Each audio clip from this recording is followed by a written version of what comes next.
Hi, continuing from the previous video that we see all of the processes of data arrangement, the training, the tuning parameter, and how to arrange the data into the format that ready for evaluation. So in this video, you're going to see how those ideas are implemented on the Python code. So part of this tutorial session was helped and prepared by Nathanon, who is the researcher at CUEE with us that collaborate in many research projects on solar forecasting. So the first part that we explain is to prepare the data set for training machine learning model. So in this video, we're just gonna demo on the tree-based models that are random forest and the light GBM. So that's why we're gonna prepare according to this idea. So what we are given is the original data frame, and what we're gonna do is that we're gonna produce the two sets of data frame, the feature data frame and the target. So where is my mouse? Okay. So sorry. So first, what we're going to do is, this is on the Colab, all right? I typically share this on my research group member. So given that you have the process, so this is assumed that your data is already clean, um, but this still contains some nans, some missing data. So assume that we cut out here the CSV. So to illustrate the idea, so the data set that we use here is not that long, so that we can like train and process very quick.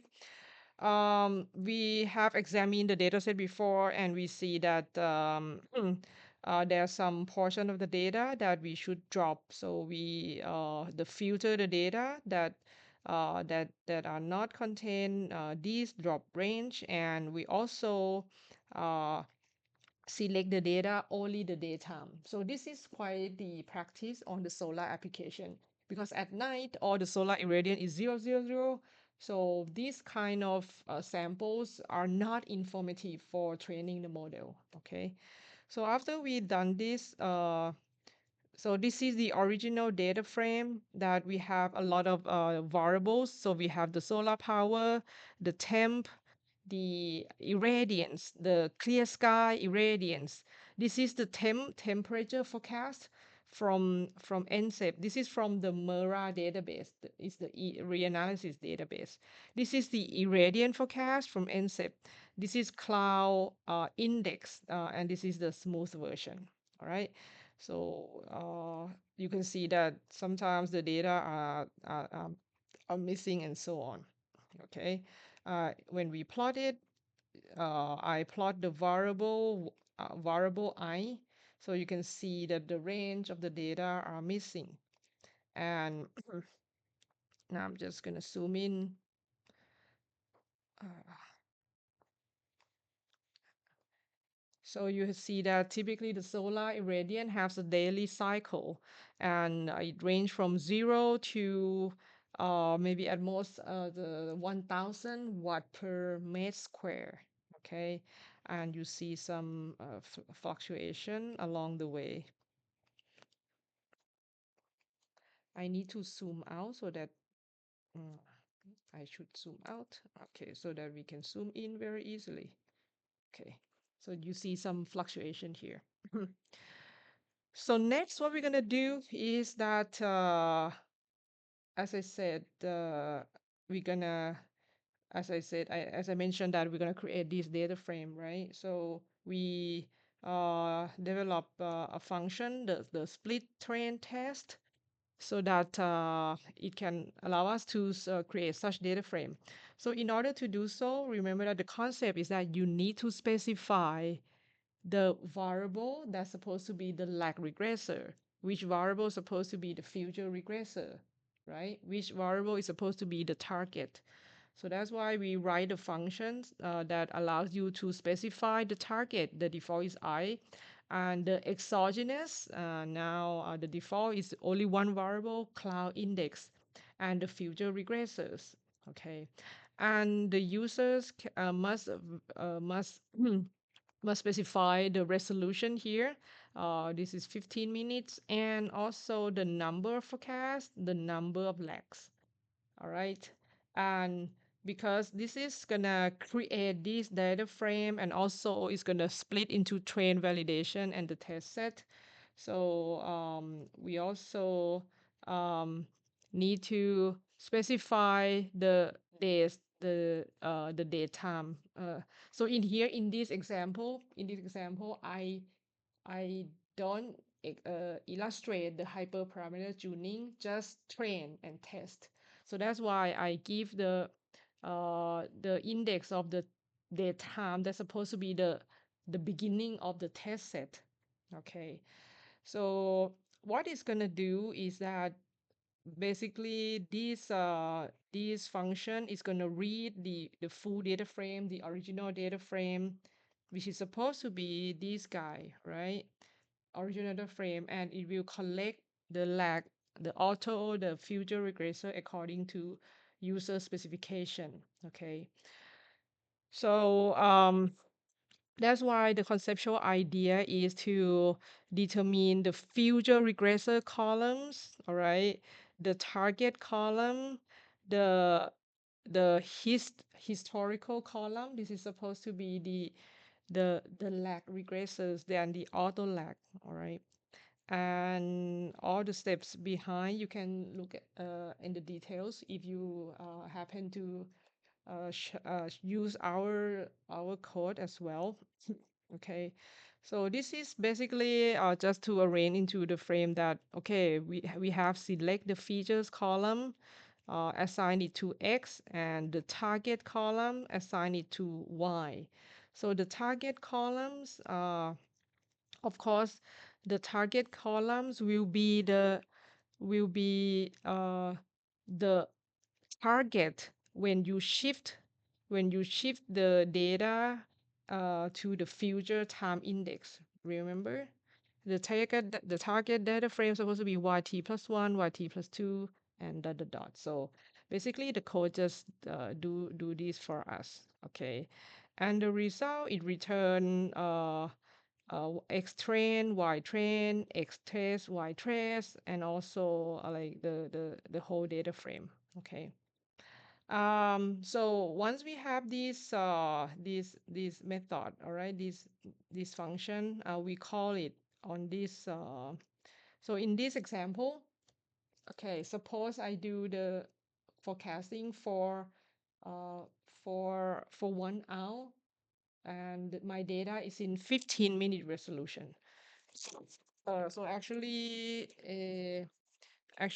this supposed to be corresponding to the number of steps as four in forecast is four, and I assume that my variable y, which is the solar irradiance, depends on the lag of order four. So it's 1 hour before as a feature, and we have to predict the four steps ahead. So I call such function that I just said, and now now so the result is going to be, for example, x train. X train is going to be a lot of things, right? Because according to this, our X is supposed to have many columns, right? Auto lag, lag regressor, future regressors. So you can see here, um, so it has CI lag one step, CI lag two step.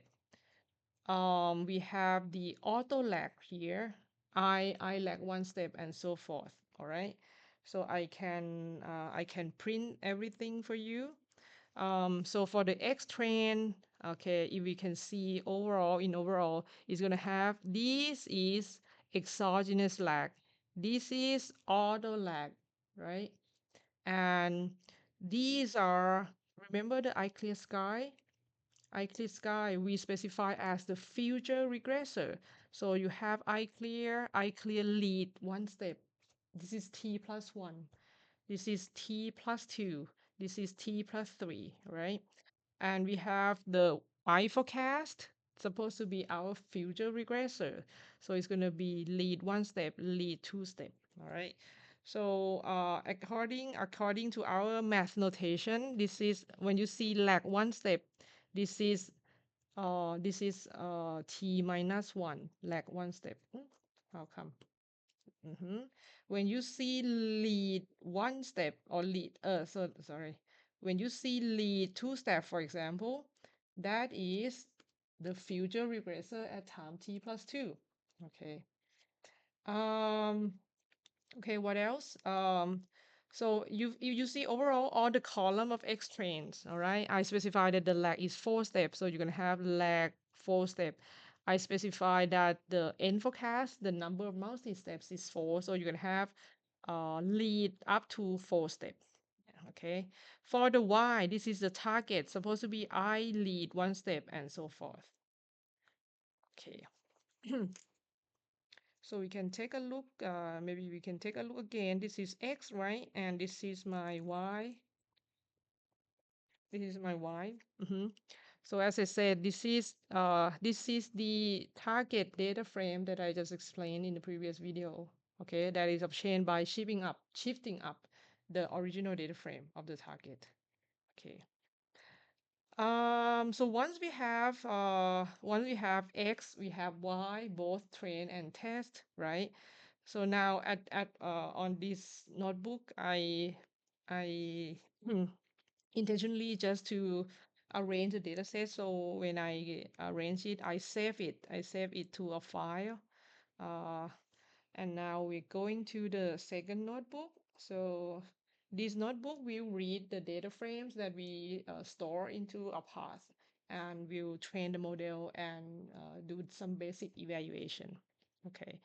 So to train the model, of course, as today we're gonna demo on the tree-based model, we import from the scikit-learn random forest and LightGBM.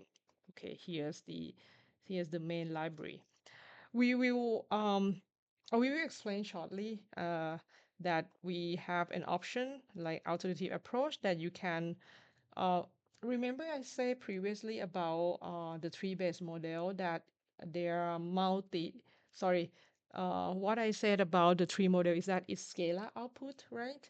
So, but we have to release the multi-step forecast. So, uh, my, you kind of have two approaches. So what I explained in the beginning is that we develop submodels, like many submodels, which mean that we have to you have to train these submodels independently, so you can like do the for loop.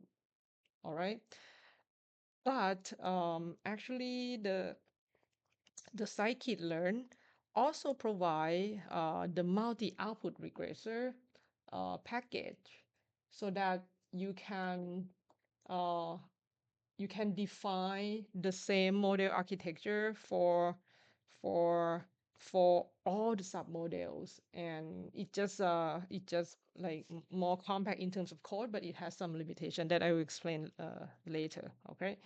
So, so what we're gonna do is that the first part is nothing but just to read the data frame from the part that I saved before. And now, okay, as we go going to implement or to train the model, the submodel independently, but each of those submodels, they have different set of features. They have common auto lag and exogenous lag, but they have different future regressors. So that's why part of my code, all right? So part of my code here is that the thing is when I create the data frame, right? As you can see here or where, okay. When I create the data frame, I collect I collect all the future regressors, all the case steps of the future regressor into the data frame X. So now when I need to train the random forest, I need to prepare each X data frame for each case model. So basically, I have to, right? When I work with the model one, I'm supposed to pick ZT plus one only. So what I have to do is that I'm going to remove all the other future regressor, but I keep only the future regressor of t plus 1. Okay, so that's what I do here. Okay, so I use the notation here that I'm going to train uh, H submodels, and each of the case model is a function of common auto lag, common exogenous lag, but the only part that is different from those submodel is that it used ZT plus K. Okay. So the first model is that the random forest model. So what I think, okay. Uh, So what I do is that I define the model structure. There's going to be some hyperparameter that you have to define. Now I select only the first important one, like some of the most important ones is that the depth of the tree, and this number define the complexity of your trees. Is the maximum depth is big, of course your tree can be very deep and that's complex, right? For random forest is a bagging. It relies on the bagging method. Actually, like one random forest model contains many trees, and this is defined as n number of estimators. So I define as 100 just for now, all right? The number of minimum sample sleeve at the terminal node.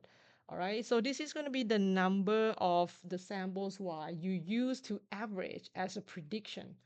So, um, so it means that if you put this as like if it's very small, it means that your model can be very complex, and the last terminal node, the number of leaf, maybe just one, can be the representation of your prediction. Okay, but I pick as five, like it requires five values to average. For random forest, each of the submodels in tree, uh, each of the subtree requires or use different set of features. Okay, suppose you have, let me get back here. Okay, suppose you see that there are maybe 10 features, right? X, but the random forest, when it train a single tree, one of the single tree, it doesn't use all the predictors. It use only a set of features that you can define through this option, the maximum number of features. So this is like 50% of all the features. All right. So because we're gonna have H submodels, so I start to create the the data frame that basically so what I do is that I'm actually going to prepare this portion of the data frame that collect y hat t plus 1. So I'm going to have the data frame where the data is copied from the test set from the y test, and I'm going to create these columns. All right. So what I'm going to do is that I'm going to run a loop for each k step. K run from 1 to h, okay? And so this part this part is that as I said before, I'm going to select only the feature that I use for the t plus k model. All right. So I define X train, Y train, X test, Y test. This is for the case submodel. All right. And so this is a part where I define the model, random forest for regressors. And this is according to the parameter that I define above. All right. And this is the process that you train the model. When you train, make sure that you notice that it use uh, the training data set, both X and both Y. Okay. And now when you predict, all right, so now it's going to be the model class, the model object. So when you dot predict, you use only X. But now I'm going to predict on the test set, right? So I use the test set as the feature part, okay? And I get Y hat on the test set of the model of the case model, and I just stack it into the to the collection of the data frame. So when I run a loop, k from 1, 2, 3, all right, I stack the results in this data frame, all right? So let me maybe just run again for you. Okay, so uh, we have a very short original data frame so that the training process can be very quick. Um, so here I calculate the mean absolute error between y test and y test hat. Refer to this slide. Remember that when I have when we have the test set, right? The data frame is already in this format, so you can like pair these two columns, make comparison, and compute the overall error. And this is what I do in the code. All right. So the first step, MAE, is 102 watt per meter square. And for the two step, the error seems to be increased. The three steps, the error seems to be increased even more. All right. And this is the results of the Y hat random forest in the test set. So this table is the table that I explained as the table of the prediction mode, because you get it from dot predict. All right. The value is based on execution uh, execution execution time. So when you read from this data frame, okay, when you look at one row, it means that I compute the forecast at A30. This is the value of my I had at time t plus 1. So this is the value I had at time 9 o'clock, right? This is at time 9:15, 9, and this is 9:30, and so forth. Okay.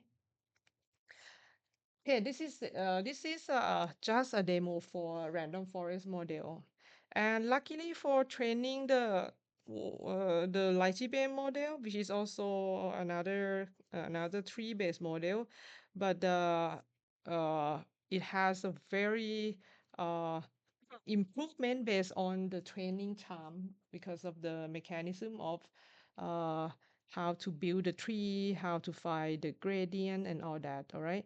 So I do the same for the light GBM, that it also depends on training submodels independently.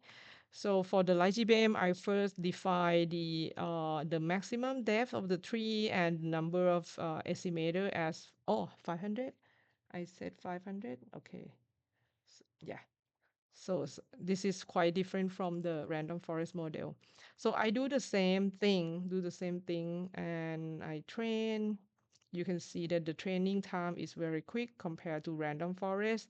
But the overall errors are about the same, all right? And this is the data frame of the y hat from, no, it's supposed to be, now light GBM, okay? So basically, now you have these data frame for random forest. You have another one for light GBM. Okay. As I said, you look at the error and you see that, the errors are about the same. And you need to kind of know the baseline. Is it low enough yet? About 100 for one step. And remember that this is one step of the resolution in 15 minutes.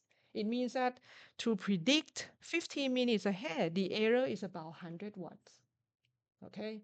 So you need to know the baseline from other work, from any other case studies, all right? But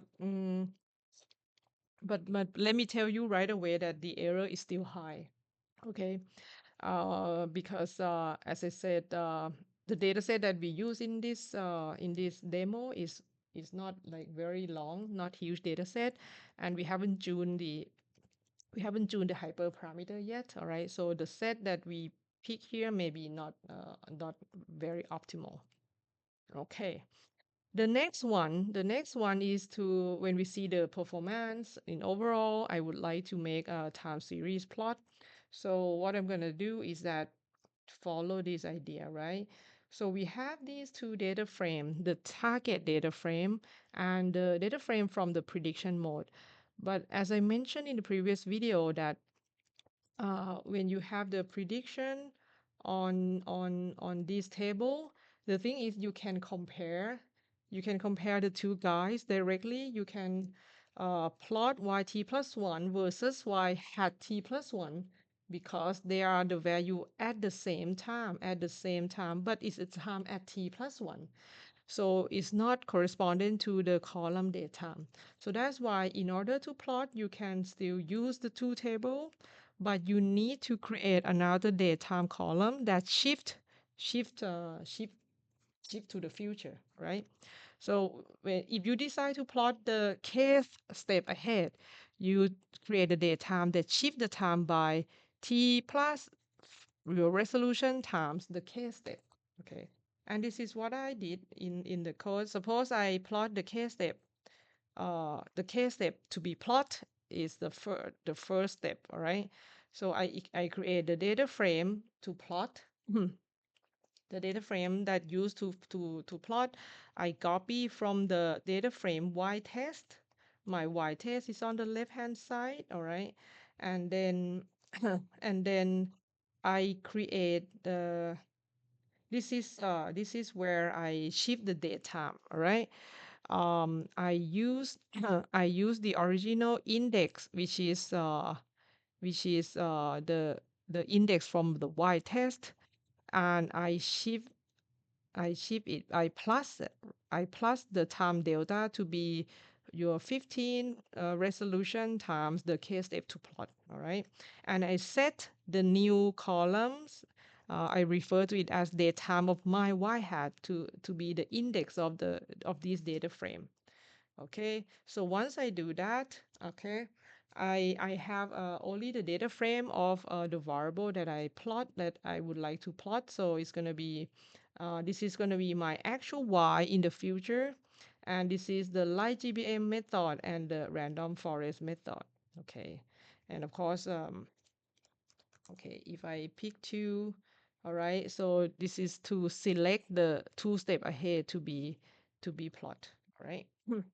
Now, to plot the graph, okay, now, now you have to make sure see the overall. When I see this graph in overall, I would say that, oh, what happened to this area? They still have a lot of bias, right? It seems that the tree and the light GBM still cannot track the actual magnitude. It's underestimate a lot, okay?